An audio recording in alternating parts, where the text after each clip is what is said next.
না, আমি মিথ্যা বলিনি, আমি ভুল তথ্য মিস্টেক হওয়ার কারণে বলে ফেলেছিলাম। তাও আমার নিজের কথা না, আমাকে বলা হয়েছিল, আমি যাচাই না করে বলেছিলাম। এই জন্য যাচাই না করে বললে যে ক্ষতি হয়ে যায়, এটা আমি টের পেয়েছি। এই যে ফারুকের কথাটা বলেছিলাম, এটা আমার কথা না। বগুড়াতে ওই দিন স্টেজে ওঠার আগে কওমি মাদ্রাসা মহাতামিম উনি আমাকে মোটরসাইকেলে নিয়ে যাচ্ছিলেন স্টেজে দিনের বেলা।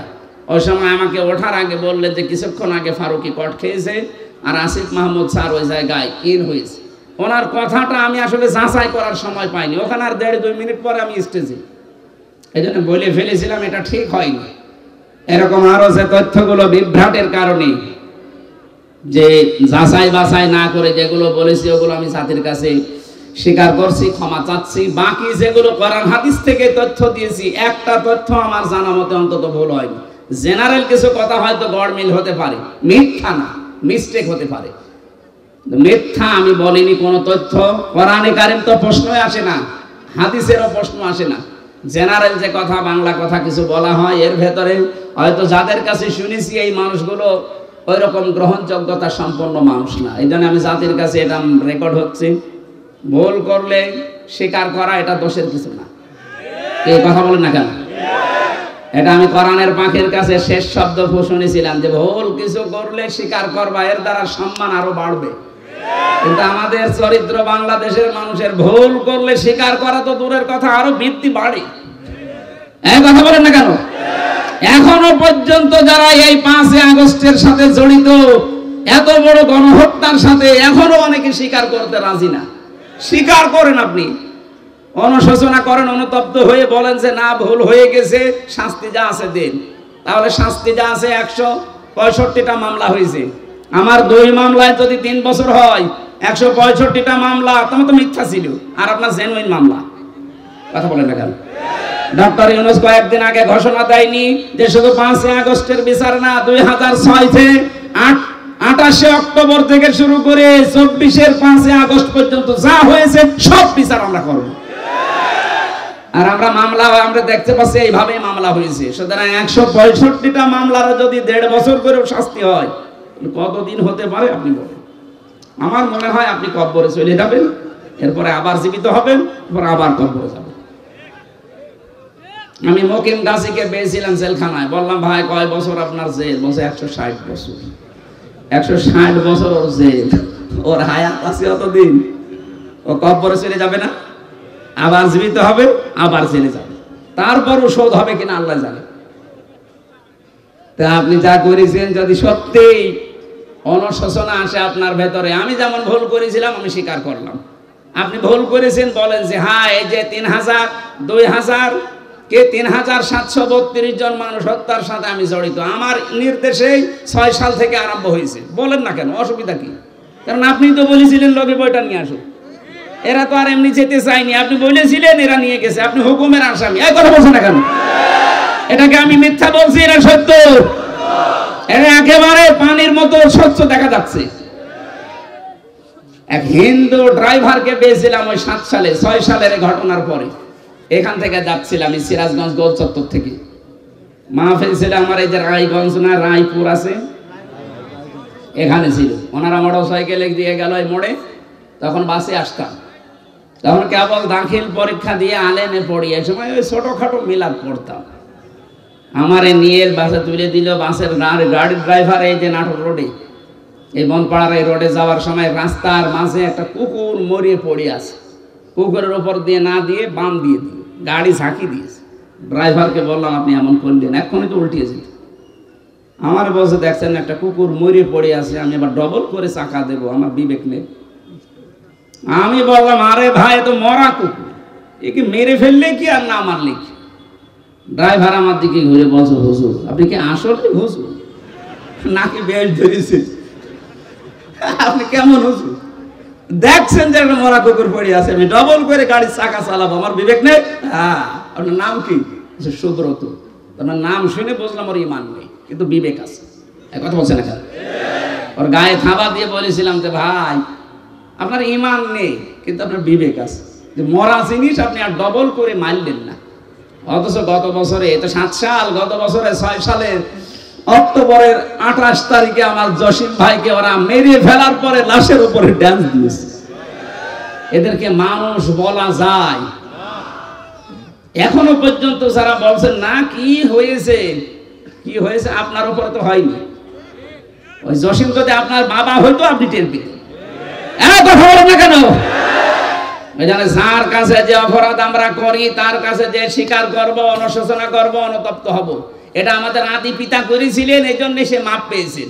শয়তান করে না, এই জন্য সে মাপও পায় না। হযরত আদম আলাইহিস সালাম বলেছিলেন, রব্বানা যালামনা আনফুসানা, হে আল্লাহ আমার ভুল হয়ে গেছে, আমি জুলুম করে ফেলেছি, তুমি যদি আমার উপরে রহমত নাজিল না করো, আমাকে যদি মাফ না করো, তাহলে আমি ক্ষতিগ্রস্ত হয়ে যাব। অন্যায় করার পরে স্বীকার করা, আফসোস করা, অনুশোচনা করা, অনুতপ্ত হওয়া, এটা আদম আলাইহিস সালামের খাসলত। কথা বলেন না কেন? আর অন্যায় করার পরে স্বীকার না করে আর্গুমেন্ট পেশ করা শয়তানের খাসলত। ও বলেছিল, আনা খায়রুম মিনহু খালাকতানি মিন নার ওয়া খালাকতাহু মিন তিন, যে আমি একে সেজদা দেব মানে আমি আগুনের তৈরি আর ওটা মাটির তৈরি, আমার ভেতরে পাওয়ার আছে, শক্তি আছে, আমি সব জ্বালিয়ে দিতে পারি, আর ও তো মাটি উপরে থাকে, ও তো ক্ষমতাই নেই। শয়তান অহংকার করেছিল ক্ষমতার, পাওয়ারে, কিসে বলেন বলেন? শয়তান যদি ক্ষমতার অহংকার করার কারণে আল্লাহর কাছে দুইটা জিনিস থেকে চির বঞ্চিত হয়েছে। এক নম্বরে শয়তান কোনোদিন ক্ষমা পাবে না, দুই নম্বরে শয়তান কোনোদিন জান্নাত পাবে না। এই 15.5 বছরে যারা ক্ষমতার দম্ভ দেখিয়েছেন, যারা ক্ষমতার দম্ভ দেখিয়েছিলেন, বলেন তো এই শয়তানের সাথে মিলে যাচ্ছে কিনা? আমি কোরআনে কারিমে একটা আয়াত পেয়েছি, আল্লাহ পাক বলেন, ফাতিলকা বুয়ুতুহুম খাবিয়াতাম বিমা যালামু, আল্লাহ যেন হাত দিয়ে দেখাচ্ছে, হে নবী ওই যে ওই ঘরের দিকে তাকান, ফাতিলকা বুয়ুতুহুম খাবিয়াতাম বিমা যালামু ইন্না ফি যালিকা লাআয়াতাল লিকাউমি ইয়ালামুন। এটা সূরা নামলের ভেতরে আছে, 52 নম্বর আয়াত। আপনি একটু তাকান না কেন? আমি হাত দিয়ে দেখাচ্ছি, ওই যে ওই ঘর, যে ঘরে বসে জালেমরা দুর্বিসন্ধি করত। আর সারা বাংলাদেশের 64 জেলার অবস্থা এক, যেখানে যেখানে জালেমরা দুর্বিসন্ধি করেছে ইসলামপন্থী মানুষদের বিরুদ্ধে, এই ঘরগুলো আজ আল্লাহ উজাড় গৃহ বানিয়ে দিয়েছে। আমার কুষ্টিয়ার খবর বলছি, সারা দেশের অবস্থায় কিন্তু একই। আপনি তাকান, এই ঘরগুলো আজ আল্লাহ মনে হচ্ছে হাত দিয়ে দেখাচ্ছে, ওই দেখ হানিফের ঘরের দিকে তাকা, টয়লেট বানিয়ে দিয়েছে, জাতীয় টয়লেট। আবু জাহেলের বাড়ি বানিয়েছিল আন্তর্জাতিক টয়লেট, এখানে তার আন্তর্জাতিক মানুষ আসে না, এই জন্য এটা বানিয়েছে জাতীয় টয়লেট। ইনোর বাড়ি বানিয়ে দিয়েছে জাতীয় টয়লেট। শুধু ওর বাড়ি না, ওর চেহারা পর্যন্ত মানুষ এখন পচা ডিম মারছে। এই কথা বলেন না কেন? এর চাইতে আল্লাহ কি দেখাবে আর বলেন তো? এটা তো কুষ্টিয়ার খবর বললাম, বাকি জেলাতে এর চাইতেও খারাপ অবস্থা, বিশেষ করে ঢাকা। এত জাঁকজমকপূর্ণ ছিল, কালকেই দেখলাম পেপারে, এত জাঁকজমকপূর্ণ ছিল যে জায়গাটা শুধু যেতে পারলে অনেকে চুমা খেত, সেই জায়গাটা এখন উজাড় গৃহ হয়ে গেছে। এই 3 মাসের ভেতরে সেই জায়গা মনে হচ্ছে শয়তান বাস করে। আপনি যেতে দেন এভাবে, আর কিছুদিন ওই জায়গাটা আমার মনে হয় আবু জাহেলের বাড়ির মতো আন্তর্জাতিক টয়লেট হয়ে যেতে পারে। কাবা শরীফ যখন তাওয়াফ করছিলাম 16 সালে, হঠাৎ আমি উপরে আসলাম, দেখে আমার পেটে ব্যথা করছে। এক পুলিশকে ডাক দিয়ে বললাম, ভাই আমি তো এতক্ষণ ভালো ছিলাম, আমার নিজের ভাষা না ওর ভাষা দিয়ে, যে এখন আমার পেটে ব্যথা করছে, কারণ কি? পুলিশ আমারে বলছে, ইয়া হাজিউল হুজ্জাত আইনা বিলাদুকা, ও হাজি দেশ কোথায়? যেহেতু মেন বাংলাদেশ, বাংলাদেশ থেকে এসেছি। আমার বলছে, আপনি জানেন না এটা কোন জায়গা? না তো। আবু জাহেলের বাড়ি, আপনি এখনো পায়খানা না করে দাঁড়িয়ে আছেন, তাড়াতাড়ি করে। আল্লাহ সত্যি ওর কথা বলতেছে, কাজ করে দেখে আমার পেটের ব্যথা ভালো হয়ে গেছে। আমার তো মনে হচ্ছে এরকমই কিছু সামনে হতে যাচ্ছে, নাই তো আল্লাহ ফা তিলকা দিত না। তিলকার আগে ফা আছে, যারা আরবি গ্রামার বোঝে ওদের জিজ্ঞাসা করেন। বালাগাত মান থেকে ফা শব্দটা 13টা অর্থে ব্যবহার হয়। সত্যি যে সমস্ত ঘরে বসে দুর্বিসন্ধি হয়েছে জুলুম করার জন্য, ওই ঘরগুলো আল্লাহ বাস্তবে এভাবে দেখিয়েছে। ফা তিলকা বুয়ুতুহুম, বাইতুনের বহুবচন বুয়ুত, তার মানে এদেশে বহু ঘরে এরকম জুলুমের কথাবার্তা বলা হয়েছে, দুর্বিসন্ধি করা হয়েছে। এই আয়াতগুলো আমার মনে হয় সামনে আমাদেরকে আল্লাহ একেবারে খাপের খাপ, মমতাজের বাপ দেখাবে। এই কথা বলছে না? আপনাকে রাগ হয়ে গেল? এই জন্য ধারণা থেকে বেঁচে থাকবেন, উল্টাপাল্টা ধারণা করবেন না কারো উপরে। যাদের উপরে আন্দাজ এরকম তহমত দিচ্ছেন যে আকীদা খারাপ, আকীদা খারাপ, ওদের আকীদা পবিত্র কত আপনি টের পাচ্ছেন। আমি নিজে কাছে থেকে দেখেছি এই মানুষের আকীদা, বিশ্বাস, এদের যে আল্লাহর উপরে তাওয়াক্কুল, এই মানুষগুলোর যে ইখলাস, কাছে না থাকলে দূর থেকে খালি ফতোয়া দিয়ে যাবেন। 5 দিন থাকেন তার কাছে, তার ইবাদতের মাত্রা কি আপনি এখনো টের পাননি। আন্দাজে সারা পৃথিবীর মানুষের মহব্বত আল্লাহ তার অন্তরের ভেতরে, তার মহব্বত সারা পৃথিবীর সৃষ্টি জগতের ভেতরে এমনি ঢুকিয়ে দেয়, কাজ করা লাগে। এক কথা বলছে না কেন?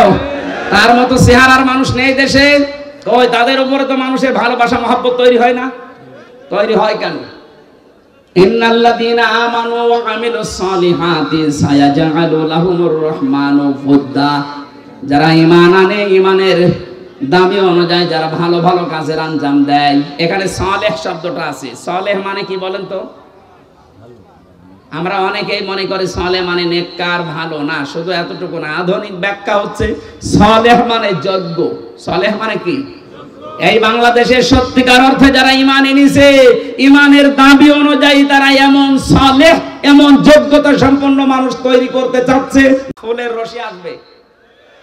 ওরা বলেছিল না যে আকীদায় আছি, ইয়াকুলুনা তাজ্জিবিনা সালামুন আলাইকুম উদখুলুল জান্নাহ, এটা আমরা দেখতে পাচ্ছি, সুতরাং না, জীবনেও পাল্টাবো না। এই কারণে তাদের ফুলের মালা থেকে ফাঁসির মালা পর্যন্ত চলে এসেছে। নিজের আকীদা, বিশ্বাস তারা পাল্টায়নি। আর আপনি জীবনে কোনোদিন ফাঁসির রশি দেখানোনি, ফতোয়া দিয়ে যাচ্ছেন আপনার আকীদা খারাপ। আকীদা খারাপ হলে তারা এখনো বেঁচে থাকতো আমাদের মাঝে। এই কথা বলেন না কেন? রাজার হালে থাকতো। কোরআনের পাখি শহীদ আল্লামা দেলাওয়ার হোসাইন সাইদি রহমতুল্লাহ আলাইহি, এই ময়দানে তিনি 24 বছর এসেছিলেন একাধারে। আমি ছেলের এই 3 বছরের মাত্র একদিন তার সাথে ছিলাম। তার কাছে বহু অফার এসেছিল, আমার ওইভাবে ভালোভাবে চেনি না। ওনার মানে অনেক কিছুই তো দুর্বল হয়ে গেছে। আমি যখন কাছে গিয়ে বলতাম, হুজুর আমারে চেনেন, আমি হামজা। ওই যে বাশার আলামিন হামজা, তার মানে ওনার ছেলে শামীম সাইদি, মাসুদ সাইদি ভাই, কয়েকজনের নাম বলতো যে এখন বাইরে এরা কথা বলছে, বাশার ভাই, আলামিন ভাই, হামজা ভাই। হামজা ওই দিন আমাকে 10 মিনিট কথা বলেছিলেন। তিনি কয়েকটা কথা বলেছিলেন ওই দিন, আমার এখন মনে পড়ছে। ওনাকে অফার দেওয়া হয়েছিল, শুধু আপনি এই যে আকীদা খারাপ, আকীদা খারাপ যাদের বলেন, এই দলটা শুধু ছেড়ে দেন, আপনি নিজে একটা দল করেন, নিজে একটা দল করে আপনি নিজেই সভাপতি হয়ে যান। বাংলাদেশে বহু দল এরকম আছে না, দুনিয়ার স্বার্থ পেয়ে নিজে দল খুলেছে, খালি নিজের সভাপতি আর ছেলে সেক্রেটারি, আর কেউ নেই। আমি বানিয়ে বললাম, এদেশে বহু দল এরকম আছে, শুধু নিজের সভাপতি আর ছেলে সেক্রেটারি। বাংলাদেশের একটা লোক নেই। উনি যদি নিজেও এই দলটা খুলে সভাপতি হতেন, নিজের সভাপতি ছেলে সেক্রেটারি না, লক্ষ লক্ষ মানুষ পেতেন। সে বুঝে হোক আর না বুঝে হোক, এক কথা বলেন না কেন? কিন্তু আকীদা খারাপ, আকীদা খারাপ, এই জিকির করে করে এদের ওপর আপনি জুলুম করছেন, আপনি থামবেন। আমি জানি আপনার পরিবর্তন হবে না, কারণ আপনার অন্তরে মোহর মারা। যারা নির্দোষ মানুষের উপরে কোনো দোষ চাপিয়ে দেয়, ভালোভাবে শুনবেন, যারা নির্দোষ মানুষের উপরে কোনো দোষ চাপিয়ে দেয়, সে যেন নিজে প্রকাশ্য পাপের বোঝা বহন করে ঘুরে বেড়ায়। সুতরাং বাংলাদেশে বহু আলেম ওলামা, বহু আল্লামা, এরকম বাংলা শিক্ষিত মানুষের প্রতি, এই যে সোহেল ভাই জীবনে মাদ্রাসায় পড়েছে, এরকম একটা বাংলা শিক্ষিত মানুষদের আকীদার উপরে আপনি আন্দাজে মিথ্যা তহমত দিয়ে দিলেন যে ওর আকীদা ভালো না। সূরা নিসা 112 নম্বর আয়াত অনুযায়ী আপনি পাপের বোঝা কিয়ামতে বহন করে নিয়ে বেড়াবেন। হ্যাঁ, দুনিয়াতে আল্লাহ শাস্তি আপনাকে দেবে, ওই ব্যবস্থা এখন আল্লাহ করছে না। তাই ইমাম আহমদ ইবনে হাম্বলের জামানায় আমরা দেখেছিলাম, কিতাবে পড়েছি, 2 মহিলা, একজন মারা যাওয়ার পরে আরেকজন এসে লাশ ধোয়াতে গিয়ে এই হাত আটকিয়ে গেছে তার রানের উপরে। কয়েক ঘন্টা পর্যন্ত আর নড়াচড়া নেই, হাত তুলতে পারে না। এলাকার যিনি ইমাম তাকে বলছে কি করা যায়। অনেক গ্রাম্য মানুষ ফতোয়া দিয়েছে, এক কাজ করেন, জীবিত মানুষের হাত তো কাটা যাবে না, মেয়ে লোক যেটা মরে গেছে ওরা ওই জায়গায় চামড়া কেটে ফেলে। কিন্তু এমন জায়গা এই রানের উপরে, নাভির নিচে হাঁটুর উপরে এই জায়গায়। এই কাজ করলেও হতো, কিন্তু যিনি মারা গেছেন তার স্বামী বলছে না, আমার স্ত্রী মরে গেছে আর এখন চামড়া কাটবেন, মানে দরকার হয় জীবিত মানুষের হাত কেটে ফেলেন। জীবিত মানুষের স্বামী যে আছে, কি বলেন, আমরা আসলাম উপকার করার জন্য, আর এখন আমাদেরই আপনি ক্ষতি করবেন না। আমার স্ত্রী ভালো মানুষ, নেককার মানুষ, আমি আমার স্ত্রীর হাত কাটতে দেব না। আর একটু বড় ইমামের কাছে গেছে, আর একটু বড় জায়গায় গেছে, শেষ পর্যন্ত ওই দেশের প্রধান বিচারপতি ইমাম মালিক মদিনাতে থাকেন, তাকে ঘোড়ায় চড়ে প্রায় 80 কিলোমিটার দূরে এই ঘটনা নিয়ে আসলেন। ইমাম মালিক পর্দার আড়াল থেকে জিজ্ঞাসা করলেন, আমি ঘটনা বলার জন্য না, দুইটা শিক্ষা দেওয়ার জন্য, খুব খেয়াল করে শুনবেন, আমাদের এখানে বহু মানুষের এরকম গোনা হচ্ছে তাই বলছি। ইমাম মালিক জিজ্ঞাসা করলেন, মেয়ে কি করেছো বলো। মেয়েটা বলেন, ইমাম আমি কিচ্ছু করি নাই, আপনি আমাকে বাঁচান। ইমাম বলে, হ্যাঁ আমি বাঁচাতে পারি, যা যা হয়েছে তাই তাই তোমাকে সত্যি বলা লাগবে। বলে, হ্যাঁ আমি সব বলবো, বলো। আমি আসলাম বাড়ি থেকে, মেয়েটাকে চাদর দিয়ে চারদিকে ঘিরে নেওয়া আছে, তার প্রসাব পায়খানা পরিষ্কার করিয়ে আমি শুধু রানের উপরে হাত দেওয়ার সময় একটা মন্তব্য করেছিলাম। মন্তব্যটা এই, মারা যাওয়ার কিছুদিন আগে একটা পুরুষের সাথে বাড়িতে ঢুকতে দেখেছিলাম আমি, কিন্তু পুরুষটা কে এটা আমি ধারণায় আমার আসে নাই, চিন্তায় আসে নাই। পরবর্তীতে এই যে হাত লেগে যাওয়ার পর যখন সব দিকে হইচই পড়ে গেছে, তখন তার ছেলে আর স্বামীকে জিজ্ঞাসা করা হয়েছে যে এই কাজটা আমি করে ফেলেছি। আমি কিন্তু একটা ধারণা করেছিলাম এই মহিলার উপরে। কিছুদিন আগে, খুব বেশি হলো আজকে থেকে 7 দিন আগে, একটা পুরুষের সাথে তাকে আমি বাড়িতে প্রবেশ করতে দেখেছি। আমি ধারণা করেছিলাম তোমার উপরে তো ফিটফাট ভালোই লাগে, ভেতরে চরিত্র এত খারাপ এ পুরুষের সাথে, অথচ এটা ছিল তার আপন ভাইয়ের ছেলে। ভাইয়ের ছেলে তার জন্য কি হয় বলেন তো, ফুফু। কি হয়? 14 জন পুরুষের সাথে একজন মহিলার দেখা করা যায় যাচ্ছে, তার ভেতরে এটা একটা। কথা বলেন না কেন? 14 জন পুরুষের সাথে একজন মহিলার দেখা করা যায় যাচ্ছে, তার ভেতরে এটা একটা। নিজের আপন ভাইয়ের ছেলে, আপন বোনের ছেলে, এদের সাথে দেখা করা ফুফুর জন্য, খালার জন্য জায়েজ নেই? বলেন বলেন। তা আমি তো পর পুরুষ মনে করে আন্দাজে ধারণা করেছি, নিক্ষেপ করার কারণে আমার মনে হয় আল্লাহ হাত আটকিয়ে দিয়েছে। ইমাম মালিক বললেন, হ্যাঁ এটা আমি ধারণা করছি। কোরআনে কারিম এরকম একটা কথা আল্লাহ জানিয়েছেন, অমাইয়াকে সেবে খতিআতান আও ইসমান সুম্মা ইয়ারমি বিহি বারিআন ফাকাদ হিতামালা বুহতানা ওয়া ইসমাম মুবিনা। দুনিয়াতে এমন বহু মানুষ আছে নিজে পাপ করে, নিজে অন্যায় করে, আর অন্যায়টা যখন সংগঠিত হয়ে যায়, তখন একটা নিরপরাধ ভালো নির্দোষ মানুষের ওপরে দোষটা চাপিয়ে নিজে ভালো সাজে, সে যেন প্রকাশ্য পাপের বোঝা বহন করে নিয়ে বেড়াচ্ছে। আমার তো এই আয়াত পড়ার পরে মনে হচ্ছে বাংলাদেশে বিশেষ করে 15.5 বছরে বহু মানুষ এই আয়াতের সাথে 100 ভাগ মিলে যাচ্ছে। নিজে অন্যায় করে, নিজে রাতের বেলা গাছ কাটে, নিজে রাতের বেলা গাড়িতে আগুন লাগায়, আর ভালো মানুষের ওপরে দোষটা চাপিয়ে তাকে ধরিয়ে দেয়। এক কথা বলে না কেন? ভালো মানুষ ঘুমিয়ে আছে ঘরে, চোখ খুলে দেখছি থানার হাজতে, কি গো তুই গাছ কেটেছিস? কখন? স্বপ্নে। এক কথা বলছে, এটা হয়েছে না বানিয়ে বললাম? কখন কাটলাম? আমি তো ঘরে ঘুমিয়েছিলাম, ওই ঘুমের ভেতরে স্বপ্নে। এখানে মামলা ওরকম স্বপ্নের মামলা, গায়েবী মামলা। এক একজনের নামে 300, 500, 550 পর্যন্ত মামলা দেখেছি। সত্যি মামলা হলে 5টার বেশি তো দিতে পারেন না, 550 মামলা কিভাবে দিলেন? ওই স্বপ্নে। কি করেছেন বলেন তো আপনি? 3 বছরে বহু মানুষ আমাকে এসে বলছে, হুজুর আমার মামলা 313টা, মনে হচ্ছে বদরের সাহাবীদের উনি পুজিয়ে ফেলেছেন। ইমাম মালিক ডাক দিয়ে বললেন, আল্লাহর বান্দি, তুমি যে অপরাধ করেছো, এই যে আন্দাজে একটা নিরপরাধ মানুষের উপরে এটা নিক্ষেপ করার কারণে তুমি পাপের বোঝা বহন করে এখন নিয়ে বেড়াচ্ছ, আল্লাহ আটকিয়েছে এই কারণে। হ্যাঁ, তোমাকে মুক্তি দিতে পারি, দুইটা শর্ত মানা লাগবে। কোরআনে কারীম জানাচ্ছে, ওয়াল্লাযীনা ইয়ারমুনাল মুহসানাতি সুম্মা লাম ইয়াতু বিআরবা'াতি শুহাদা ফাজলিদুহুম সামানিনা জালদা সামানিনা জালদাতান ওয়া লা তাকবালু লাহুম শাহাদাতান আবাদা ওয়া উলাইকা হুমুল ফাসিকুন। সূরা নূরের 4 নম্বর আয়াতে আল্লাহ দুইটা তথ্য দিয়েছেন। আল্লাযীনা ইয়ারমুনাল মুহসানাত, যারা নেককার সতী সাধবী নারীর উপরে জেনার তহমত লাগায়, অপবাদ দেয় ব্যভিচারের, সুম্মা লাম ইয়াতু বিআরবা'াতি শুহাদা, 4 জন সাক্ষী জোগাড় করতে পারে না, আল্লাহ বলেন ফাজলিদুহুম সামানিনা জালদা, তাদের প্রথম শাস্তি 80টা বেত মারা লাগবে।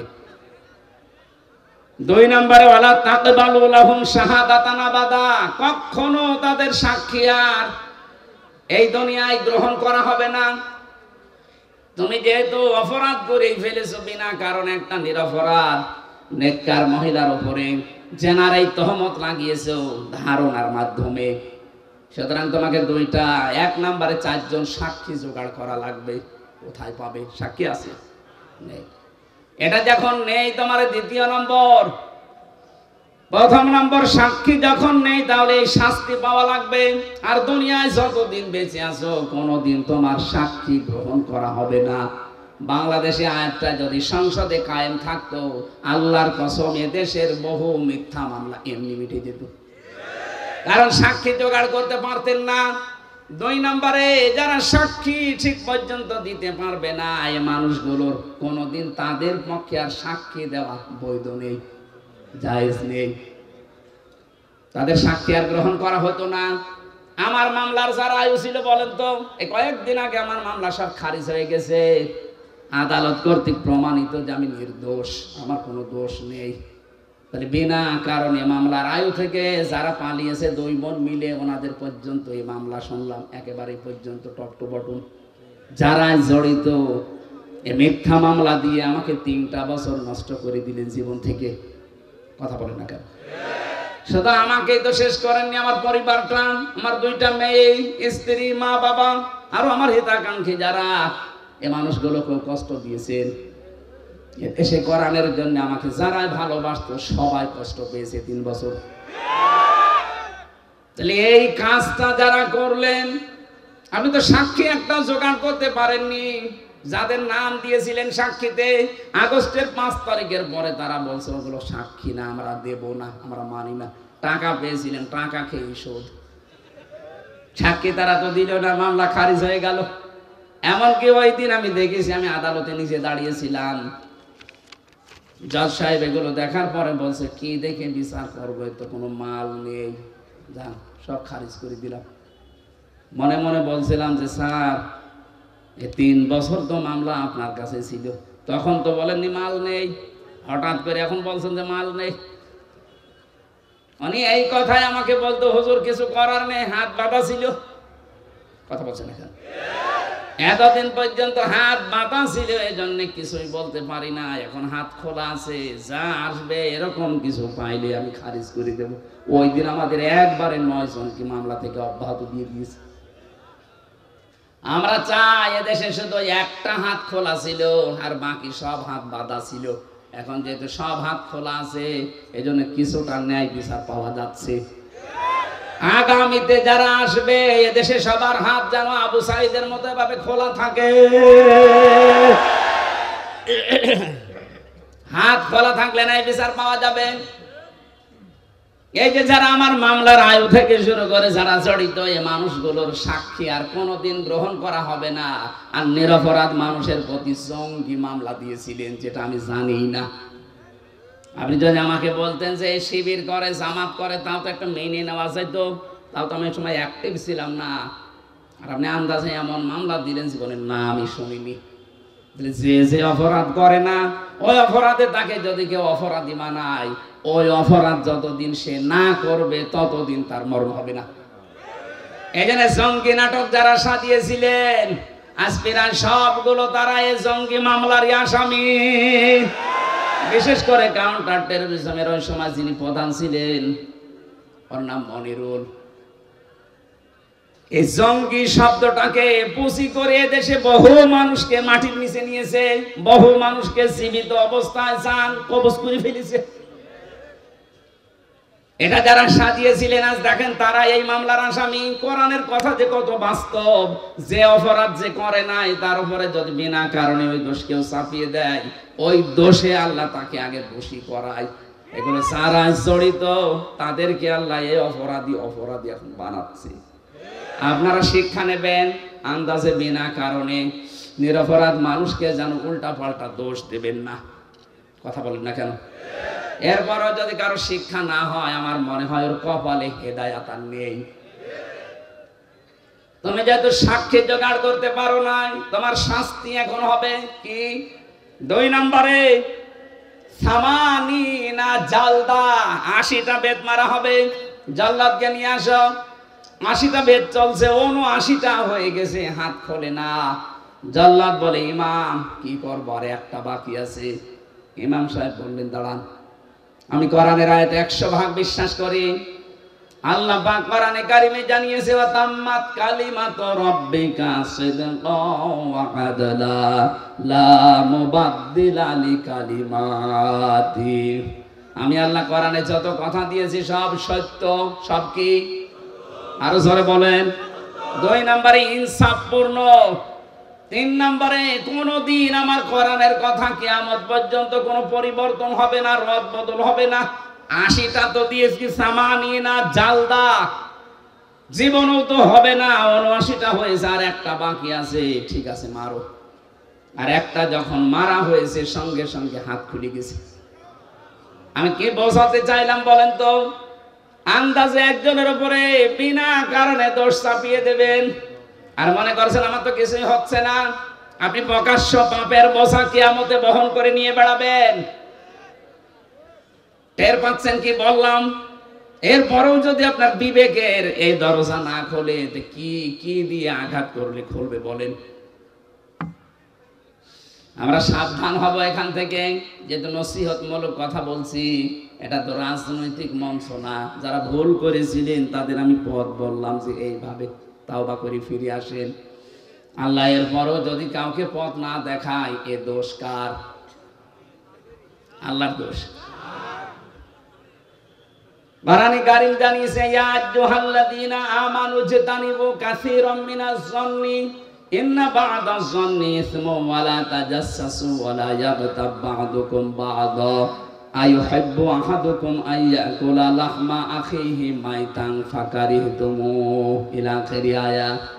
হে পৃথিবীর মানুষেরা, যারা ঈমানের দাবি করো তাদেরকে বলছি, আন্দাজে ধারণা করা থেকে বিরত থাকবা। আর এইটা করে করে আমাদের জীবনটাই 15.5 বছরে বিষিয়ে তুলেছিল। আন্দাজে ধারণা করা, এ ধারণা করা যে গুনার কাজ। তোমরা একে অন্যের পেছনে লেগে থাকবা না, এর কথা ওর কাছে লাগাবা না। এই যে দোষ চর্চা করা, মানুষের পেছনে লেগে থাকা, ফেসবুকে দেখতে পাচ্ছি এটা নিয়ে যুদ্ধ চলছে। এটা বন্ধ হওয়া দরকার। আপনি এমন এমন মানুষের পেছনে আন্দাজে দোষ চর্চা করেন, লেগে থাকেন, জানেন ওই লোকটার ভেতরের অবস্থা জানেন। আন্দাজে একটা মিথ্যা যে ছড়িয়ে দিলেন, আপনার কারণে ওর সম্মান নষ্ট হয়। কথা বলেন না কেন? এটা ফেসবুকে আজ দেখতে পাওয়া যাচ্ছে না? আন্দাজে একজন মানুষের পেছনে এমন লাগা লাগে মনে হয় ও সব জানে, অথচ পেটে বোম মারবে ও কিছু বলতে পারবে না। আশা করছে এই গোনা থেকে আপনি মুক্ত হবেন এক্ষুনি। সঠিক না জেনে আন্দাজে কোনো কথা বলবেন না। আমি এর আগে কিছু বলে ফেলেছিলাম, আমি তওবা করে নিয়েছি।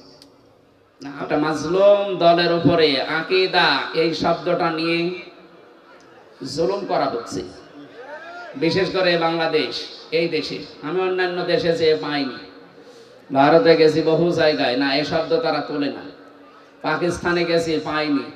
বিশ্বের অন্যান্য যত মুসলিম অমুসলিম দেশ আছে, অনেকগুলো দেশে আল্লাহ আমাকে নিয়েছে। এই শব্দটা বাংলাদেশে কারা করাচ্ছে, কেন করাচ্ছে আমি জানি না। আপনারা আকীদার প্রশ্ন তোলেন, এই শব্দ নিয়ে মানুষকে ভুলভাল বুঝিয়ে এদের উপর একটা জুলুম করছে। আকীদা যদি এদের খারাপ হবে, এদের নিবন্ধন বাতিল হয়ে গেল কোন কারণে?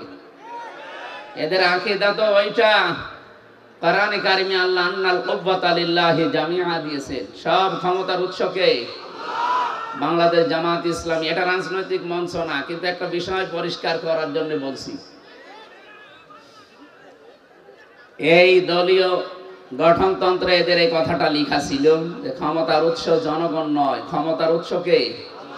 এ কারণেই জালেমরা তাদের নিবন্ধন বাতিল করে দিয়েছিল বিভিন্ন ক্রস দেখিয়ে।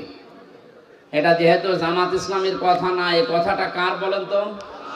বহু জায়গায় আল্লাহ ডাইরেক্ট ইনডাইরেক্ট দিয়েছেন, কুলিল্লাহুম্মা মালিকাল মুলক, ক্ষমতার উৎসকে। বারবার এই শব্দ বলছি কেন? কারণ এ দেশে এখনো পর্যন্ত অনেক মানুষের আকীদা, চিন্তা ধারা, বিশ্বাস ক্ষমতার উৎস আল্লাহ নয়, ক্ষমতার উৎস জনগণ। অথচ এটা যে একটা শিরিক, হয়তো জেনে করছে, না হয় না জেনে করছে। যারা জেনে না জেনে করছেন, এখনই আপনার এই বিশ্বাস পাল্টাবেন, নয়তো আপনি শিরিক করলে মুশরিক হয়ে মারা যাবেন। কথা বুঝতেছেন?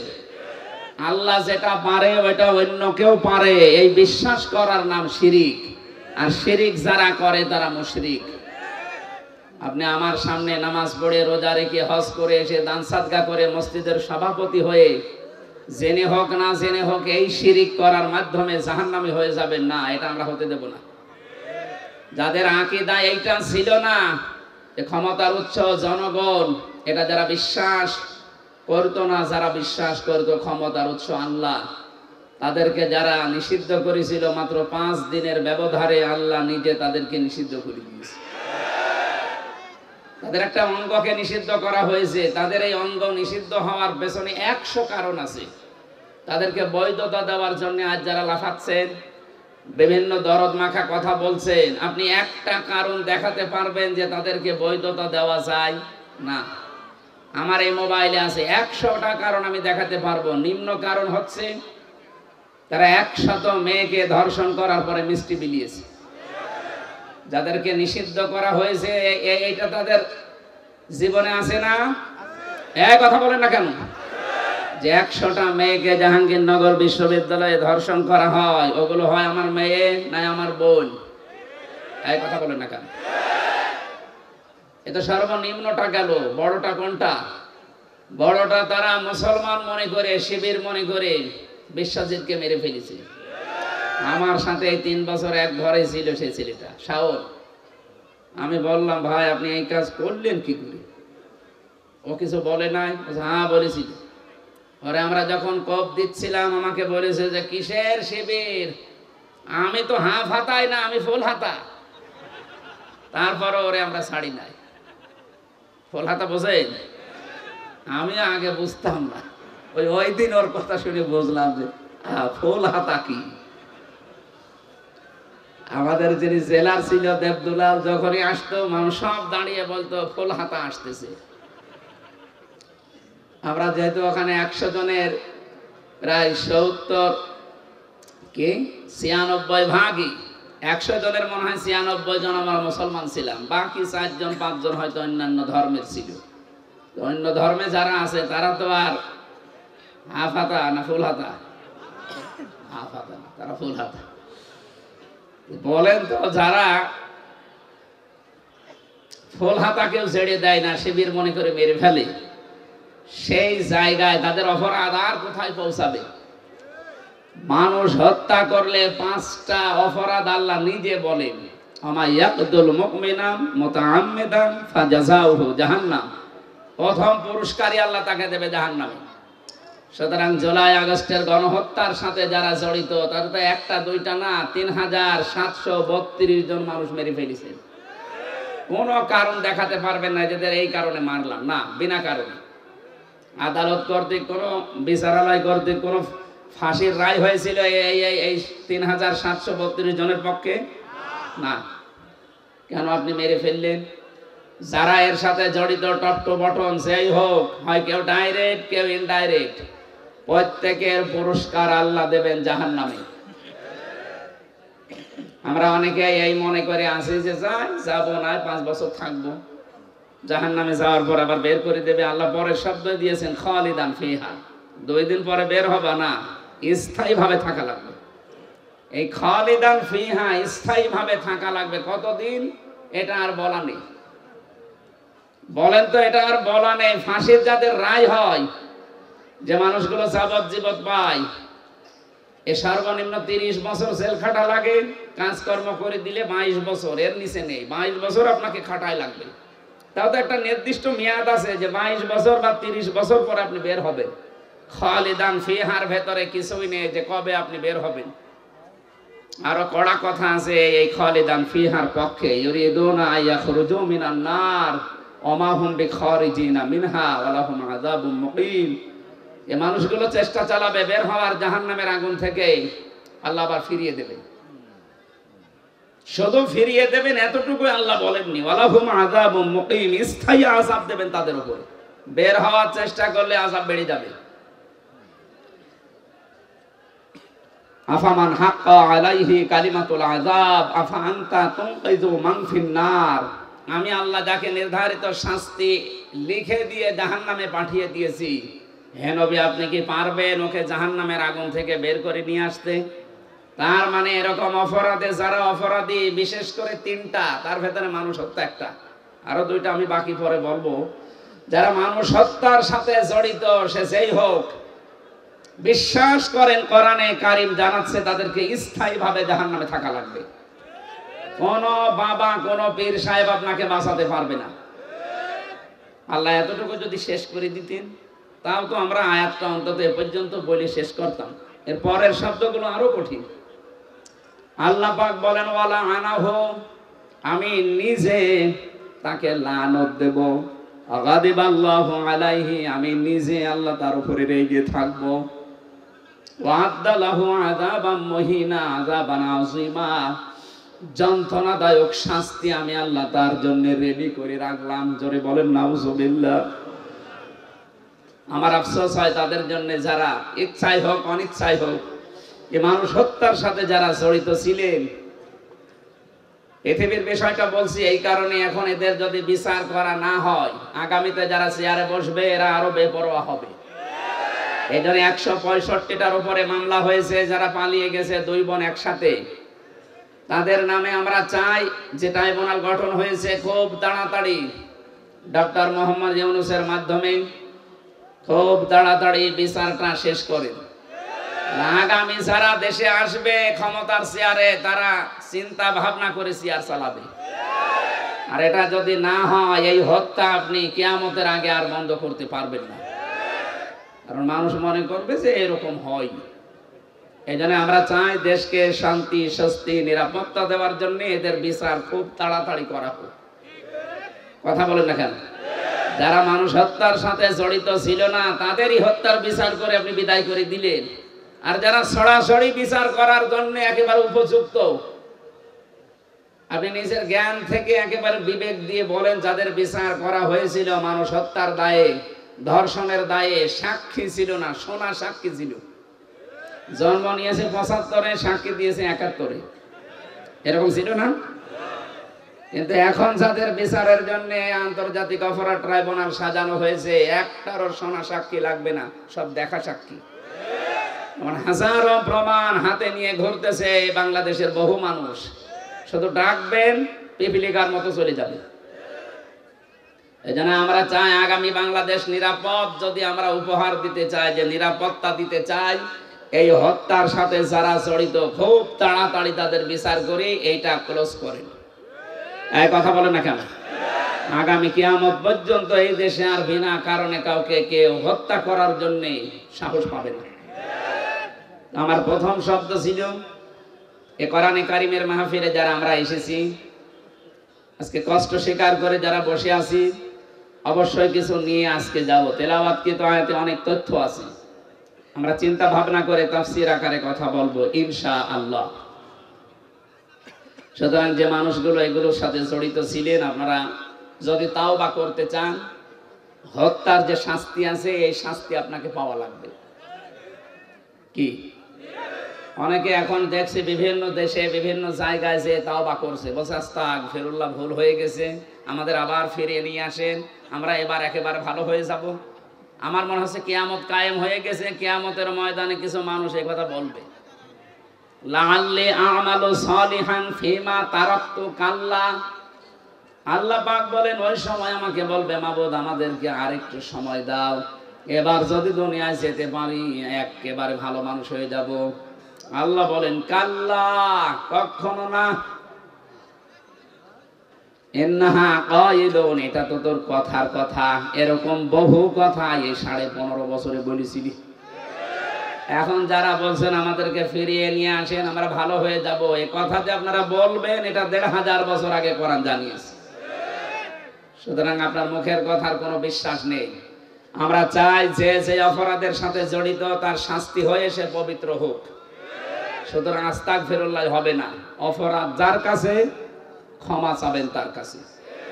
আর এর নিয়ম হচ্ছে যার যে অপরাধ করে ক্ষতি করেছেন ওই ক্ষতিপূরণ তাকে দেবেন, তার কাছে একেবারে বিনম্র হয়ে মাপ চাবেন। সে যদি মন থেকে ক্ষমা করে দেয় আপনি এদেশের বৈধ নাগরিক, নয়তো আপনাকে বৈধতা দেওয়ার বুদ্ধি আমাদের কাছে নেই। সাহাবী একজন এসেছে, মহিলা, ডাক দিয়ে বলে, হে রাসূল আমি জিনা করেছি, আপনি আমাকে মুক্ত করেন। নবীজি বলেন এ কথা কাউকে বলবা না, যাও। ও আবার সামনে এসে বলে, হে রাসূল আমি জিনা করেছি। নবীজি বললেন এ কথা কাউকে বলবা না, যাও। ও আবার সামনে এসে বলে, হে রাসূল আমি জিনা করেছি, আপনি আমারে মুক্ত করেন, এই পাপ থেকে আমি মুক্তি পেতে চাই।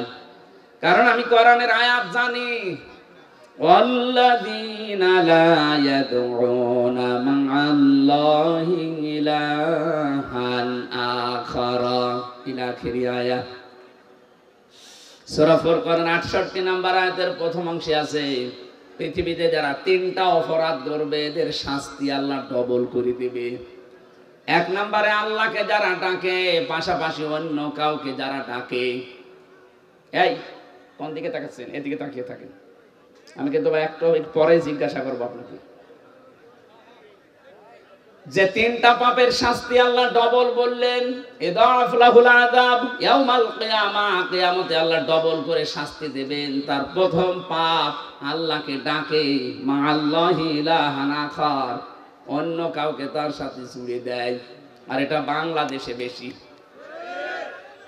যদিও রাজশাহী, খুলনা এ সমস্ত বিভাগগুলোতে এখনো অত জোরালো ভাবে শুরু হয়নি, এগুলো চট্টগ্রাম, সিলেট বিভাগে চলছে। ওরা দেখবেন আল্লাহকে ডাকে কিছুক্ষণ, এরপরে ইয়া আলী বাবা, শাহ আলী বাবা, কেল্লা বাবা, ফতে বাবা। কোথায় পেয়েছেন আপনি? কিসের ফতে বাবা? রাসূলুল্লাহর নামেও জিকির করা জায়েজ নেই, নবীজির নামে শুধু দরুদ পড়া জায়েজ আছে, জিকির করা জায়েজ আছে কার নামে? আরো জোরে বলেন, ওয়ালিল্লাহিল আসমাউল হুসনা ফাদউহু বিহা ওয়াযারুল্লাযীনা ইলহিদুনা ফি আসমাই। সূরা আরাফের 180 নম্বর আয়াতের প্রথম অংশে আছে, আমার অনেক নাম আছে সুন্দর সুন্দর, যে নামে পারো ডাকো, কিন্তু সাবধান আমার নামকে ইলহাদ করবা না, পরিবর্ধন করে দিবা না, আমার নামকে উলট পালট করে ডাকবা না। এই ঘোষণা কার? এটা রেকর্ড হচ্ছে, সারা দেশে কালকে যাবে। আমি সবাইকে সামনে নিয়ে বলছি, আজকে থেকে আল্লাহর সাথে অন্য কাউকে আপনি আর ডাকবেন না, সে যেই হোক। এতে যত বড় সুন্নি হোক, আপনাকে যদি বুঝ দেয় যে না এ বাবার মাধ্যমে ইসলাম পেয়েছি এই জন্য ডাকা লাগবে, কিসের বাবা? এ পৃথিবীতে ইসলাম এসেছে যার মাধ্যমে আমাদের নবী মুহাম্মদুর রাসূলুল্লাহ, তার নামেও তো জিকির করা জায়েজ নেই। আর আপনার বাবা, কোরআনে কারিমে আল্লাহ নিজে জানালেন, আল্লাহর সাথে অন্য কাউকে যদি কেউ ডাকে তার শাস্তি হবে কয়টা? আরো জোরে। সুতরাং আমার যে তাহেরি ভাইয়ের মতো যেন আল্লাহ আল্লাহ করার পরে কেল্লা বাবা, ফতে বাবা জীবনও ডাকবেন না, ভ্রান্ত ধারণায় আছে তারা। এখন যদি বলেন ওনারা আয়াত পড়েনি, আয়াত তো আমিও পড়েছি। উনি এইভাবে যদি বুঝতেন যে মাআল্লাহি ইলাহান আখারা, আল্লাহর সাথে অন্য কাউকে যারা ডাকবে তাদের শাস্তি হবে ডবল। যদি বানিয়ে বলে যারা আলেম আছে বলেন তো। দ্বিতীয় নম্বর তো এতক্ষণ বললাম যে মানুষ হত্যা করলে তার শাস্তি ডবল হয়। 3 নম্বরে ওয়ালা ইয়াজনুন, জিনা করা যাবে না। জিনা আছে না নেই দেশে? এখন এই যে যারা ধরা পড়ছে এগুলোর প্রকাশ্য ভিডিও অডিও জিনা সব প্রকাশ পেয়ে যাচ্ছে। আপনি চিন্তা করেন 80 বছর 85 বছর বয়স, তার হাতের জেনা মুখের জেনা, বাকিটা নাই বললাম। কোথায় নেমেছে তার চরিত্র বলেন তো? জেনা থেকে বাঁচার জন্য একটা ঔষধ বলছি, যেহেতু সবার জীবনে যৌবন আছে, আসতে পারে এরকম। আল্লাহ পাক নিজেই 2টা ঔষধ দিয়েছেন, আজকে থেকে আপনি প্রয়োগ করবেন। সূরা নূর 30 নম্বর আয়াত, লিল মুমিনিনা ইয়াগুযু মিন আবসারিহিম ওয়া ইয়াহফাযু ফুরুজাহুম যালিকা আযকা লাহুম ইন্নাল্লাহা খাবীরুম বিমা ইয়াসনাউন। আমি যুবক মানুষ, আমি সহ যত মানুষ এখানে আছি, এই শাস্তি কিন্তু ডবল হবে যদি জেনা আপনার জীবনে থাকে। 1 নম্বরে, হে নবী আপনি মুমিন না পুরুষদেরকে বলেন তারা যেন চক্ষুনি নিম্নগামী করে রাখে পরনারী থেকে। তাহলে আজকে থেকে ওষুধটা অ্যাপ্লাই করবেন। পরনারী দেখলেই চোখ নিম্নগামী হয়ে যাবে, সে যত সুন্দরী হোক আর কালো হোক। কথা বলেন না কেন?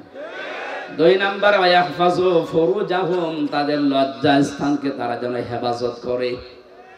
এই 2টা কাজ যদি আপনি করতে পারেন, যালিকা আযকা লাহুম, এইটাই সবচাইতে পবিত্র পন্থা। আপনাকে বাকিটা আল্লাহ করবে। আমি সহ যারা আছি আজকে থেকে পরনারী, সে মোবাইলে দেখেন, কম্পিউটারে দেখেন আর চোখের সামনে দেখেন, যেখানেই দেখবেন চোখ নিম্নগামী হবে না, আরো খুলে রাখবেন। বলেন। সুতরাং এই মুহূর্তে যাদের মোবাইলে এরকম কিছু আছে যেটা দেখলে আনন্দ লাগে, অন্য কেউ দেখলে লজ্জা লাগে, এই মুহূর্তে ডিলিট করা লাগবে। এরকম কোন মহিলার ছবি, ড্যান্স, অর্ধ উলঙ্গ উলঙ্গ যে সিনেমাগুলো যা আছে, যার কাছে যা আছে এই মুহূর্তে ডিলিট করেন। করেন তাড়াতাড়ি করেন। 30 সেকেন্ড সময় দিলেন, নেন। না ওয়াজ কিসের? ওয়াজ শুনতে এসেছে, এক্ষুনি আমল করা শুরু করা লাগবে। অন্তত এখন যদি লজ্জায় কেউ নাও করেন, বাড়ি যাওয়ার সময়, বাড়ি যাওয়ার আগে সব ডিলিট করে বাড়ি যাবেন। কারা কারা হাত তোলেন তো? এই দেখেন উল্টা পাল্টা লোক এখানে আছে, আমি জানি।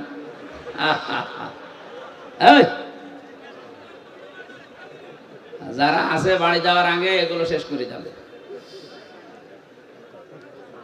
জেনা থেকে বাঁচা এটা আল্লাহর রহমত ছাড়া সম্ভব না। বিশেষ করে আমাদের যে জামানা চলছে এখন, তো প্রত্যেকটা জায়গা জেনা দিয়ে পরিপূর্ণ করে দিয়েছে। বিশেষ করে 15.5 বছরে যা করেছিল, কথা বলে ঠিক কিনা?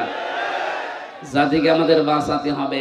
আমি বলছিলাম, মেয়েটা ডাক দিয়ে বলে, হে রাসূল, আমি যেহেতু জেনা করে ফেলেছি, এখান থেকে যদি মুক্তি পেতে হয় তাহলে যে শাস্তি আছে আল্লাহর কোরআনের, ওইটা প্রয়োগ করেন।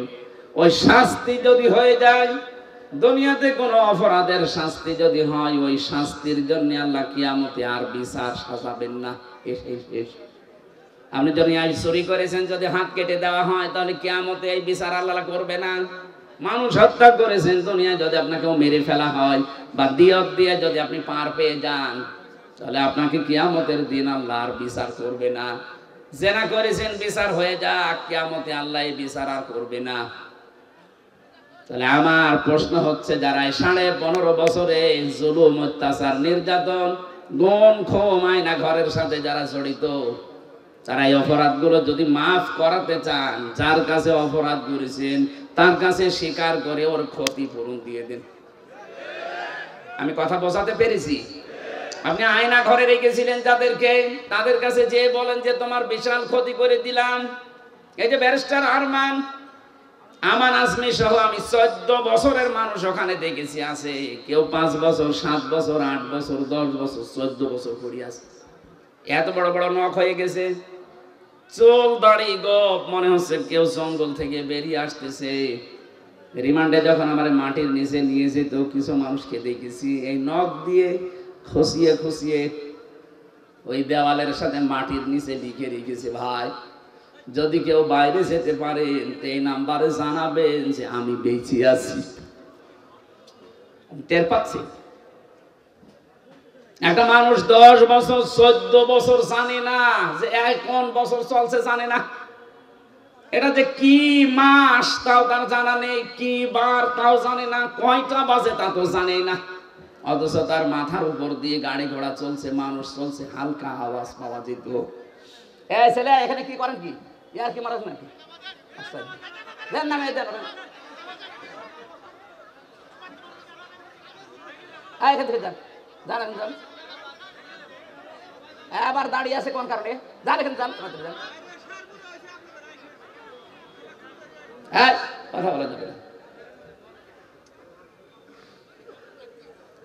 কি কঠিন ভয়ঙ্কর পরিস্থিতি শুনলে আপনাদের ভয় লাগে। আর আমরা নিজে ফ্রেশ হয়েছিলাম মাত্র 10 দিন, আমি তাই পাগল হয়ে গেছি। আর একটা মানুষ 14 বছর আছে। আর আপনি এখন এই সমস্ত জিনিসের সাথে যারা জড়িত ছিল ওরা যদি বলে আস্তাগফিরুল্লাহ, আপনি কি আল্লাহর কাছে দোষ করেছেন? আপনি দোষ করেছেন যার কাছে? এরকম বহু মানুষ এই 15 বছর আপনার কারণে ব্যবসা করতে পারে নাই। হ্যাঁ কথা বলেন না কেন? এই 15টা বছর আপনি চাঁদাবাজি করেছেন, তার অর্থনীতি নষ্ট করে দিয়েছেন। বহু মানুষকে 15 বছর তার জায়গা মতো উঠতে দেননি। এটা বানিয়ে বললাম? বহু মানুষ উপরের চেয়ারে ওঠার কথা ছিল, আপনি এই 15 বছরে তাকে উঠতে দেননি। আজ ডক্টর মোহাম্মদ ইউনূস চরিত্রবান মানুষ চাচ্ছে। চরিত্রবান মানুষ দেন, আমি বিভিন্ন জায়গায় বসাবো। আজ আমরা দিতে পারছি না, কারণ 15.5 বছরের চরিত্রবান মানুষ যেখানে উঠবে ওই চেয়ার গুলোকে চরিত্রহীন মানুষ দিয়ে ভর্তি করে রেখেছিলেন। এই মানুষগুলোকে তো উঠতে দেননি, তেরা জায়গা মতো যাবে কি করে? এদের যে বিশাল ক্ষতি করে দিলেন 15.5 বছরে। এখন কাবার গিলাফ ধরেও যদি বলেন আস্তাগফিরুল্লাহ, জীবনও মাফ হবে না। মাফ হওয়ার একটা পদ্ধতি আছে, যে মানুষগুলোর ক্ষতি করে দিলেন জীবনের, এদের এই জীবনের ক্ষতিপূরণ দেওয়া লাগবে। আমি আশা করছি আমার কথার ইঙ্গিতে আপনি বুঝেছেন যে কি ক্ষমা কি করে চাওয়া লাগে। অপরাধ করেছেন একজনের কাছে আর মাফ চাচ্ছেন আপনি আর একজনের কাছে। এক ওসি পেয়েছিলাম জেলখানায়, আমার বলছে হুজুর দেখেন তো আমার তওবাটা কেমন করে হয়ে গেল। কি সেই যে নির্বাচন কেন আমি বাইরে ছিলাম, আমার যে কনস্টেবল আছে, আমার যে এসআই আছে, এসআই আছে, দারোগা আছে, যা এদেরকে নিয়ে আমি আল্লাহর রাস্তায় ভোট কাটা আরম্ভ করলাম।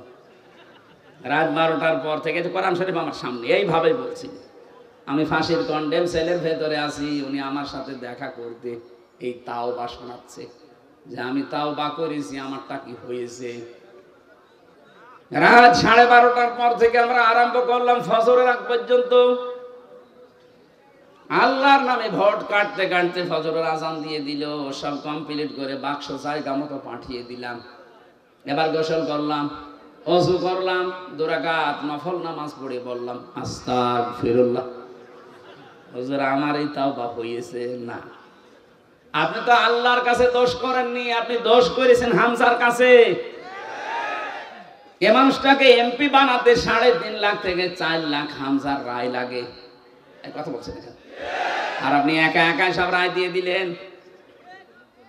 আপনি যার জন্য দিয়েছিলেন সে তো পালিয়েছে, কিন্তু আপনার কি হবে?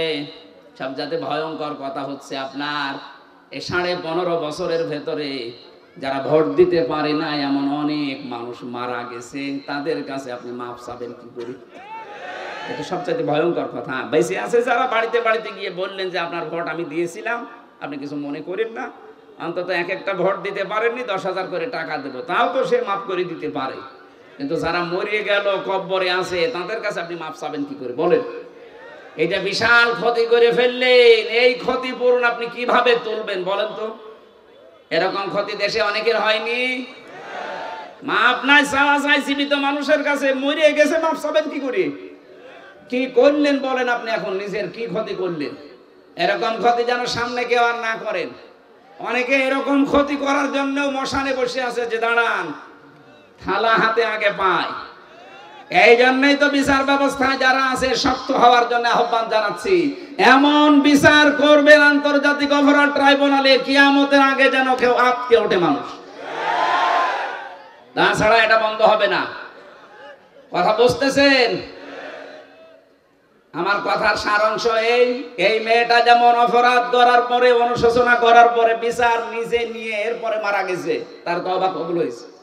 আমরা চাই 15.5 বছরে যে অপরাধ করেছে, আপনি তো জানেন কি করেছেন। আপনার কলমের খোঁচায় কত মানুষের উপরে চেয়ারে উঠতে পারে না, এর নিচে নেমে গেছে। তা কি ক্ষতি করে দিলেন বলেন? অথচ আপনি জানতেন যে সব যোগ্যতা আছে। বিশ্ববিদ্যালয়ে যারা ফার্স্ট ক্লাস ফার্স্ট হয় তাদেরকে শিক্ষক হিসেবে রেখে দেয়, শুধু আপনার কলমের কারণে হয়নি। এই যে বিশাল ক্ষতি সারা দেশে যারা দায়িত্বে ছিল 1628টা চেয়ারে, এগুলো সব জালেম। বিশেষ করে 1628টা চেয়ারে যারা ছিল এগুলোর প্রত্যেকটা জালেম। আর কিয়ামতে এদের বিরুদ্ধে মামলা দেবে আল্লাহ নিজে। কারণ জালেমের বিরুদ্ধে মামলা হামজার না। আমিরে জামাত বলছে আমরা সত্যিকারের অপরাধীদের শাস্তি চাই, উনি সাধারণ ক্ষমা ঘোষণা করুক। আমরা যদি কিছু নাও বলি, জালেমদের বিরুদ্ধে মামলা সরাসরি দেবে কে? ইন্নামাস সাবিলু আলাল্লাযিনা ইয়াজলিমুনান নাস, সূরা শূরা 42 নম্বর আয়াত। আল্লাহ বলেন আমি নিজে জালেমদের বিরুদ্ধে মামলা দেব। এই কথাটা কত ভয়ঙ্কর টের পাচ্ছেন? যিনি বিচারপতি তিনি মামলার বাদী। এই জন্য আপনার জন্য আফসোস করা ছাড়া আমাদের আর কিছু করার নেই। আপনার জন্য ক্ষমা চাইলেও ক্ষমা হবে না, কারণ জালেমদেরকে আল্লাহ হেদায়েত দিচ্ছে না, দেবেও না। আল্লাহু লা ইয়াহদিল কওমাজ জালিমিন। ইয়াহদি এটা মুজারি, বর্তমান ভবিষ্যৎ, প্রেজেন্ট ফিউচার। এই জন্য জালেমদের জন্য আফসোস, সামনে যেন কেউ আবার জালেম না হয়ে যায়। কথা বলো না কেন?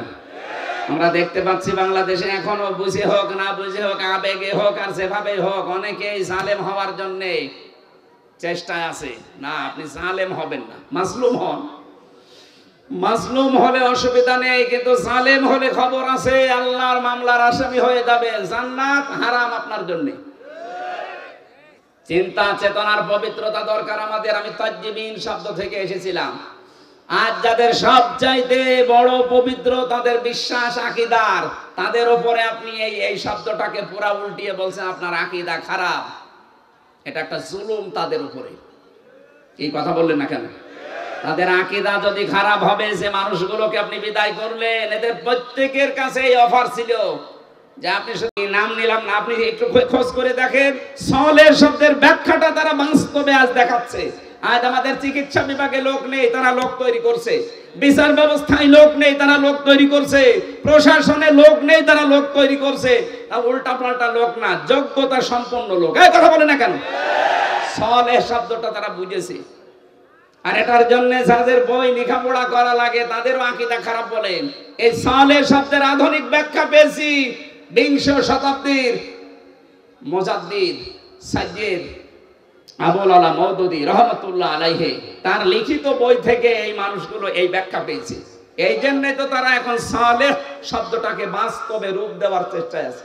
আমরা শুধু মসজিদের ইমাম ভালো এটা জানি, মাদ্রাসার মুহতামিম ভালো, অধ্যক্ষ ভালো জানি, কিন্তু আমরা চাই ডাক্তারও যেন রাজশাহীর ডাক্তার ফাতিমা সিদ্দিকার মতো হয়, ডাক্তার যেন ফরিদপুরের ডাক্তার শাহিন জব্বারের মতো হয়, ডাক্তার যেন খুলনার ডাক্তার মতিয়ার রহমানের মতো হয়। এইরকম ডাক্তার বানাতে চায়, যোগ্য এবং সৎ। এই কথা বলেন না কেন? এই কর্মকাণ্ডে যারা নিজেদেরকে ইনভলভ করবে, আল্লাহ বলেন সায়াজালু, সিন দিয়েছেন, সায়াজালু লাহুমুর রহমানু বুদ্দা। সৃষ্টি জগতের ভেতর একটা মহব্বত আমি আল্লাহ তার প্রতি তৈরি করে দেব। আমি তো বাস্তবে তাই দেখতে পাচ্ছি। লোকটা সেখানে যাচ্ছে আজ পঙ্গপালের মতো, মানুষ ভালোবাসায় একটু দেখার জন্য, শুয়ে দেওয়ার জন্য পঙ্গপালের মতো ছুটতেছে। কেন? তারা দেখা যায় না টিভিতে, তারা দেখা যায় না মোবাইলে। কি সমস্যা? কি শেষ করে দেবো? এটা দিলেন কেন এখন? কমন সেন্স নেই আমার কেন? কি সমস্যা? কি আপনি কথা শুনছেন না? তাহলে আমি কিন্তু জিজ্ঞাসা করবো সলেহ মানে কি। আধুনিক ব্যাখ্যা যদি বলতে না পারেন না, ওই খালি ১৫০০ বছর আগের পড়া বাদ দিন। আমার মনে হয় বিরক্ত হয়ে গেছেন আপনারা, না? শেষ করে দেব। কোরআনে কারীম থেকে ৬৬৬৬, ৬৬৩৬ দুইটা মতই আছে। একটা মত আমরা মানি, ৬৬৬৬ মানেন। এর ভেতরে একটা মাত্র আয়াত পড়েছি, 4টা কথা আল্লাহ দিয়েছেন আয়াতের ভেতরে। এক একটা শব্দের ভেতরে লক্ষ লক্ষ কথা। ফি জিলালিল কোরআনে আমি জেলখানায় বসে বসে দেখেছিলাম। ওখানে জিলালিল কোরআনটা আর তাফহিমুল কোরআনটা পাওয়া যায়, অন্যান্যটা নেই। কারণ যারা যায় তারা তো এই ধরনের মানুষ যায়, এরা যেভাবেই হোক ঢোকায়। আমি জিলালিল কোরআন থেকে আজকে তাফসির করছি না, আপনারা উঠে চলে যাচ্ছেন মানে? দু একজন যান, যুবক মানুষ যাবেন না, তাহলে কিন্তু সমস্যা আছে। হ্যাঁ, যুবক মানুষ যাবেন না, কারণ এখানে মেয়েদের অনেক মেয়ের বাপ আসে জামাই খুঁজতে। এখন আপনি যদি 1-1.5 ঘন্টা 2 ঘন্টা পরে চলে যান, ও বলবেন না, এর কাছে মেয়ে বিয়ে দিলে মেয়ে জাহান্নামে যাবে। এই জন্য আপনি নিজের পায়ে নিজে কোড়াল মারবেন না, অন্তত কিছুক্ষণ বসেন, কষ্ট হলেও। 1-1.5 ঘন্টা আপনি যদি বসে থাকতে না পারেন, আপনার বিয়ে করলে আপনার বউ মনে হয় টেকবে না, শেষে এই সিরাজগঞ্জের বদনাম হবে। নাকি? আমি আর নিচে নামলাম না, তেলাওয়াত করছি, জবান খুলে সবাই পড়বেন। আউযু বিল্লাহি মিনাশ শাইতানির রাজিম, বিসমিল্লাহির রহমানির রহিম, ইয়া আইয়ুহাল্লাযীনা আমানু রুকউ ইলা আখির আয়া। এ পর্যন্ত থাক আজকে। এই ইরকাউ রুকু শব্দের যত ব্যাখ্যা আছে আমি টপ টু বটন চেষ্টা করব বলার। বাকি অসজুদু, ওয়াবুদু, আফআলুল খায়রা, এই 4টা। এখনো বেলকুচিতে 2টা মাহফিল আছে, এক জায়গায় অসজুদু নেব, এক জায়গায় ওয়াবুদু রাব্বাকুম। আফআলুল খায়রা এটা আরো বিস্তারিত। ভালো কাজ বলতে ধোকা খাই আমরা, ভালো কাজ কি আমরা এখনো জানি না অনেকে। আমরা চেষ্টা করব বলার। প্রথমটা শুরু করছি। আল্লাহ ডাক দিয়েছেন এখানে কোনো বেঈমানকে না, ঈমানদারকে। সুতরাং বেঈমান যদি থাকেন আপনি চলে যান, ওই যে চলে যাচ্ছে চলে যান। না না, বেঈমানের জন্য আজকের আয়াত না, আজকের আয়াত ঈমানদারদের জন্য। যান আপনি তাড়াতাড়ি চলে যান। এখন প্রশ্ন আসতে পারে, আমার যে ঈমান আছে আমি কিভাবে টের পাবো? আমার যে বিশাল জুব্বা গাই, আমার মাথায় পাগড়ি, এত বড় টুপি, আমার ঈমান নেই মানে? না, ঈমান আছে কিনা সাহাবী প্রশ্ন করলেন। বিশ্বনবী বললেন, ইদা সাররাতকা হাসানাতুকা ওয়া সাআতকা সাইয়্যাতুকা ফাআনতা মুকমিন। মুসলিম শরীফের হাদিস। যখন তোমার ভালো কাজগুলো তোমাকে আনন্দ দেবে আর অন্যায় কাজ করলে ভেতর থেকে একটা বাধা আসবে, তখন বুঝবে তোমার ঈমান আছে। আপনি এবার বলেন তো, যে আপনার অন্যায় কাজ দেখলে আপনার কি ভেতর থেকে একটা বাধা আসে? না, আসে না। যাদের মোবাইলে বললাম উল্টাপাল্টা সিনেমা আছে, নভেল নাটক আছে, থিয়েটার আছে, যাদের উল্টাপাল্টা ছবি আছে, নিজে দেখলে আনন্দ লাগে, এই মুরব্বি দেখলে আপনার লজ্জা লাগে। তো এইরকম জিনিস থাকার পরেও আপনার মনে বাধা দেয় না, তাহলে আপনার ঈমান থাকলো কি করে? বলেন না কেন? এই জন্য বলছে বাড়ি যাওয়ার আগে দয়া করে ডিলিট করে দিন। আর এই নিয়ত করে যান যে যতদিন বেঁচে আছি যেটা দেখা জায়েজ নেই চোখ দিয়ে, আমি মরে গেলেও দেখবো না। এক কথা বলেন না কেন? এটা শুধু আপনার, আমার দরকার নেই। আমি সহ যারাই আছি অন্তত এই গোনা থেকে, চোখের এই গোনা থেকে আমরা আজকে মোবাইলটাকে পবিত্র রাখি। আমার এর ভেতরে আন্তর্জাতিক স্কলার যারা, বিশেষ করে ডক্টর নোমান আলী খান, ডক্টর জাকির নাইক, আর আমার খুব বাংলাদেশের সাজ্জাদ কামাল উদ্দিন জাফরি হাফিজাহুল্লাহ, ওনার লেকচার আছে। বাকিটা আমার মেয়ের কয়েকটা ছবি আছে, অন্য কিছু আর নেই। আর আপনার মোবাইলে খালি পরিমণির ছবি। এরকম মোবাইল দেশে নেই, বাড়ি যাওয়ার আগে ডিলিট করে দেবেন। ভালো কাজ যাদের আনন্দ লাগে না, অন্যায় দেখলে যাদের ভেতর থেকে একটা বাধা আসে না, ওর জুব্বা যত বড় হোক, ও যত বেলা জিকির করুক, ওর ঈমান নেই। আমি আশা করি এই ছোট্ট কথা আপনি বুঝে ফেলেছেন। এবার আল্লাহ ঈমানদারকে ডাক দিয়ে ঘোষণা দিচ্ছেন, ইরকাউ, রুকু করো। রুকু করো এই শব্দ বললে আমরা বুঝি এভাবে মাথা ঝোঁকানো না। রুকু শব্দের প্রধান অর্থ 2টা। কোরআনে কারিমে এটা 42-43 নম্বর আয়াত সূরা বাকারা আছে, ওয়া আকিমুস সালাতা ওয়া আতুজ যাকাতা ওয়ারকাউ মা'আর রাকিঈন। আল্লাহ পাক বলেন নামাজ কায়েম করো, সম্পদ থাকলে যাকাত আদায় করো, আর রুকুকারীদের সাথে রুকু করো। তার মানে জামাতে হাজির হয়ে নামাজ পড়ো। এখানে রুকু মানে জামাতে হাজির হয়ে নামাজ পড়া, এক নাম্বার। দ্বিতীয় নাম্বার আমি পেয়েছি, এটা আছে সূরা মুমিনুনের ভেতরে। কোন মানুষ যদি রুকু সত্যিই করে না, সূরা জুমারের ভেতরে আছে 53, 54, 55 নাম্বার আয়াত।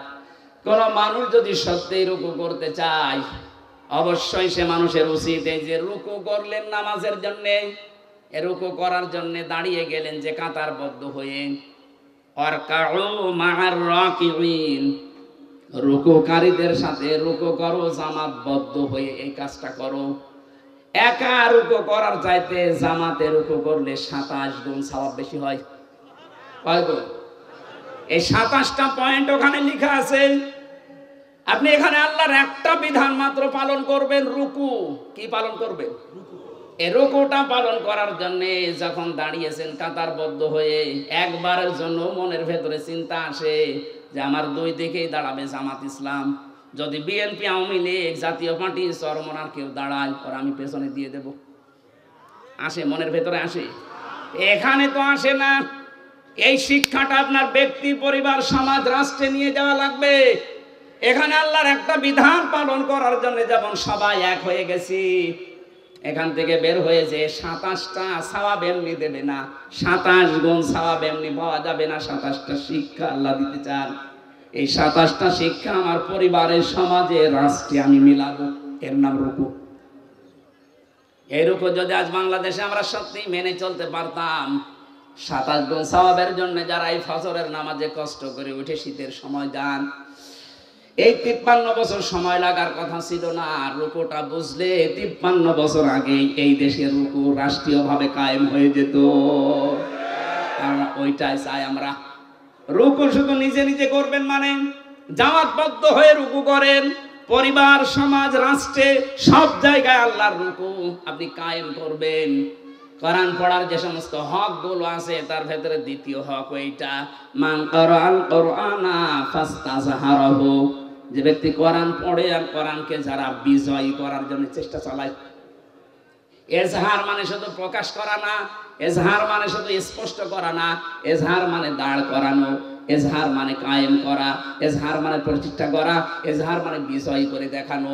53 বছরে আজও আমরা রুকু করতে আসি, কিন্তু কোরআনে কারিমকে আজও বিজয়ী করতে পারিনি। কথা বলেন না কেন? এটা অনেকে রাজনীতি মনে করে আপনি দূরে থাকেন। কোন কারণে থাকেন আমি খুঁজে পাইনি। কোরআন পড়ছে সওয়াবের নিয়তে, অথচ কোরআনকে এজহার করার জন্য, বিজয় করার কোনো চিন্তা ভাবনা নেই। এগুলো বোঝাতে গেলেও বলে হুজুর এটা দুনিয়ার কাজ, রাজনীতি। এটা রাজনীতি হয় কি করে? ফাস্তাযহারাহু শব্দটা যারা বোঝে, অভিধান যারা বোঝে, আধুনিক অভিধান বেত্তা যারা লিখছে যে ফাস্তাযহারাহু মানে কোরআনকে যারা বিজয় করার চেষ্টা চালাবে, এই মানুষগুলো কোরআন পড়লে যে 4টা শর্ত আছে তাদের দ্বারাই আদায় হবে। কোরআন পড়তে হবে শুদ্ধ করে, কোরআন বুঝতে হবে, কোরআন নিজে মানতে হবে, 4 নাম্বার কোরআন মানুষকে মানাতে হবে। এই জন্য আমরা যারা রুকু, আল্লাহর নির্দেশ, রুকু করতে চাই, এখন থেকে রুকু করলে যেহেতু 27 গুণ সওয়াব হয়, রুকুকারীদের সাথে রুকু করলে এই 27 গুণ সওয়াব নিতে হলে পরিবার, সমাজ, রাষ্ট্রে 27টা শিক্ষা মেলানোর দরকার আছে না নেই? পরিবারের শিক্ষা কির উপর? সম্মানিত মা বোন যারা এসেছেন, দেখলাম বহু মহিলা বসে আছে বিভিন্ন জায়গায়। মা বোনদের রুকু হচ্ছে শুধুমাত্র মাজা ঝুঁকিয়ে না, এটাই শেষ না। আপনি 4টা কাজ করবেন দুনিয়াতে: নামাজ পড়া, রোজা রাখা, আর কালো বোরকা পরলেই মনে করছেন আমি জান্নাত পেয়ে গেছি, জীবনও না। নেককার, সৎ, যোগ্য মহিলা জান্নাতের জন্য যোগ্যতা সম্পন্ন হওয়ার জন্য 4টা কাজ করা লাগবে। তিরমিজি শরীফ। 1 নম্বরে ইদা নাজারা ইলাইহা সাররাতুহু, যখন আপনার স্বামী বাইরে থেকে এসে আপনার দিকে তাকাবে, স্বামীকে আনন্দ দেবেন। কথা বুঝতেছেন? এই শব্দটা আজ বাংলাদেশে নেই। স্বামী বাইরে থেকে এসে পরিবারে আনন্দ পায় না, এই জন্যই বাধ্য হয়ে পরকীয়া প্রেম করে। দেখলে হ্যাঁ,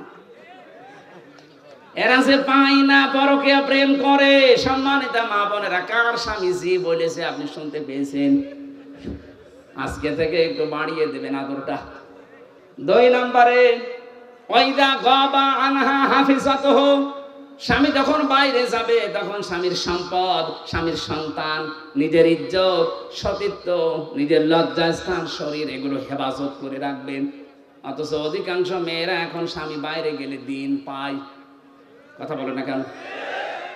মেয়েরা মোবাইলেও যদি কথা বলে, কোন ধাঁচে কথা বলবে আল্লাহ কোরআনে দিয়েছেন। সূরা আহজাবের 32 নম্বর আয়াতে আছে, ইয়া নিসান নাবিয়্যি লাস্তুন্না কা আহাদিম মিনান নিসাই ইনিত্তাকাইতুন্না ফালা তাখদা'না বিল কওলি ফায়াতমা'আল্লাযী ফী কলবিহি মারাদুন ওয়া কুলনা কাওলাম মা'রুফা।